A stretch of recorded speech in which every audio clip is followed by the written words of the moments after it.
Is this maybe the most in charge Elliott's been all season, especially in the first half? Looked like he was in total control of the game out there. Yeah, I mean, I think he set the tone. Like, as a point guard, you're the head of the snake, and for him to, I think he did a good job of setting the tone. Whether he drove by a guy and then was able to knock down a three, and the next thing you know, he's dishing out dimes. So, just for him to control the tempo of the game, I mean, that's what we need from him, and that just comes with experience. This is his second time playing the NCAA Tournament, so he's more mature and more confident. So, you said that you envisioned tonight beforehand. Did you envision skipping down the court after your last game? That was a hell of a skip there. Nah, I was kind of watching the Warriors and Nuggets game last night, so kind of like watching Steph a little bit. He does it a lot, so but it kind of just happened naturally. Is that kind of the most you felt in that level all year, perhaps? Yeah, I mean it's March, so March brings a lot of emotions and feelings out of you. So I was just out there having fun, but at the same time I told myself this is my last go around. This is my last time playing on the biggest stage there is. So I just want to go out there with a bang and just go out there and be myself and leave 110% on the floor. Don't leave any regrets and think I wish I could have done this a little bit better. So yeah. As much as you guys have tried to tune out the noise, how hard was it to hear some of the stuff that was out there? The doubters, whatever you want. How hard was it to ignore? I mean, for me personally, noise is always around me.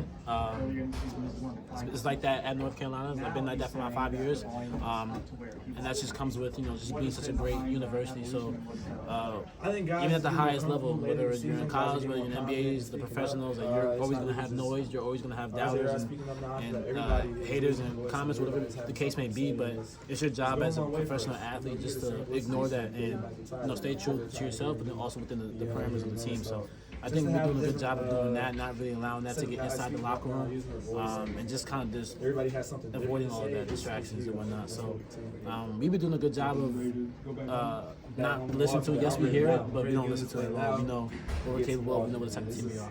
You would not be lacking fire to play an NCAA tournament to begin with, but did that add another layer at all? The stuff that was going on out there add a little something else that you wanted to prove? No, not really. One thing about this team, one thing about me, we don't need any extra motivation to go out there and play basketball. Absolutely. We just like to go out there and prove ourselves right rather than prove people wrong. RJ, I got a text from somebody about 8 minutes left in the game. They said this is the biggest middle finger ever stuck up to critics in NCAA tournament history. Jalen agreed. Jay would agree with that. What do you think about that? I know what you just said to his question, but a lot of people are looking at it that way. Yeah, I mean, it is what it is. At the end of the day, we're not in control of that. We're not in control of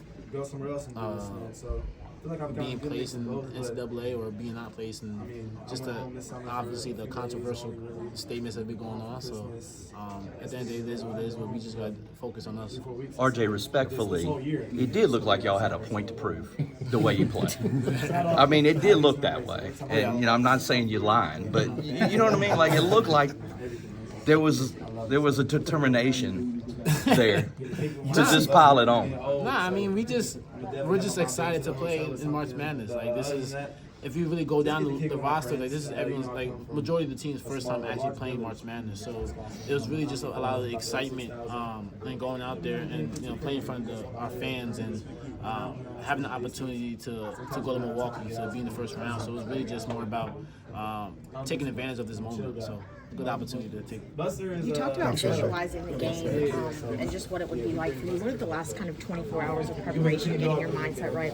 What did your morning look like? Just can you take me through your last 24 hours? Yeah, I mean, it's been a while since Sunday. Yeah.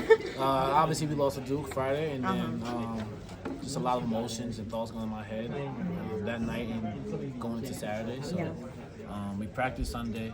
And then we watched the show together, and then once we saw our team, once we saw our name pop up on the screen, obviously you guys saw the video, but then it was a really quick turnaround, so gotta go home, pack, and then prepare mentally and physically for first four, and then being able to get to Milwaukee. So it was really just about making sure my mind is mentally strong. and you know my work ethic, my confidence is up to par because I know what March is all about. So I constantly just spoke words of affirmations to myself in positive ways that allowed me to just go out there and be free. And then obviously just have some travel issues getting here. Yeah. So got here later than usual, so it's kind of just a roller coaster ride getting here. But then we were able to put on the show tonight. What were the words you spoke to yourself? That I'm strong, I'm capable, I'm confident, and I've been in a lot of big games before. So this is just another game, and there's really not much pressure to put on myself. Like I know who I am. You perform well at a high level, and just stay calm and composed. Like and trust your work and believe in you. That was a conversation you had with yourself? When was that? I had it leading up to here, but then also when we were warming up, I just constantly kept repeating that while we were warming up. Where'd you pick that up from? Or is that a R.J. Davis special? Yeah, R.J. Davis I mean, I special. didn't know if you heard that from somebody else. Not R.J. Davis special, but also like my mom, she's a psychologist, so we do a lot of mental work just to make sure I'm prepared and stuff. So, and she kind of pissed me off after the Duke game, so that had a little bit of motivation for me for this game. Well, what did she say? What did she do? She knows what she said. It's just like, you know, mama love, this tough love. She's like my #1 critic, so she's gonna tell me what I don't want to hear. So she basically told me I put like shit. So I had to use that as motivation. Surprised your dad's not your #1 critic. All due respect to your dad. Yeah, I mean, He's got a lot of stuff to say. 100%, but Mama Duke, she always gonna tell you how it is. RJ, Coach Davis was saying before the season that this is one of the quietest teams he's been around. Now he's saying that the volume is up to where he likes it. What has been behind that growth, and what does that look like to you? I think just everyone's getting a feel for each other. Because obviously it's a younger group, it's a new group, so you know, just people's personalities when they're still trying to figure their way out a little bit. But I think at the same time we're also losing, so that plays a part of it into it. Just everyone just not wanting to lose and kind of being their feelings and just trying to get over the hump a little bit. I think once we were able to kind of just dive in and everyone buy into their roles, we kind of allowed ourselves to be ourselves a little bit, and that's when the volume of the noise kind of picked up a little bit more. Do you feel like now that you guys are in the tournament, and all the questions about if you are getting into the tournament are all out the window now, do you feel like you guys played a little looser tonight, just free of that weight that was hanging on you guys? Yeah, I mean, I feel like we played that like tonight, but also over a month and a half. Like we played a lot of pressure games where we couldn't lose over a month and a half. So this is nothing new. Like, it was do or die over a month ago in February. So yeah. Can you put your... May I? If you Yeah, don't mind? go ahead. I'm sorry. No, you're good. Can you put your finger on the impact it has? Some of the shots you made, like the one at the end of the first half, some of those threes tonight were all like step back over somebody, high degree of difficulty threes. Like some of those ones seem like they're almost worth more than three. You see what I'm saying? Like, especially the ones tonight, they were over outstretched hands.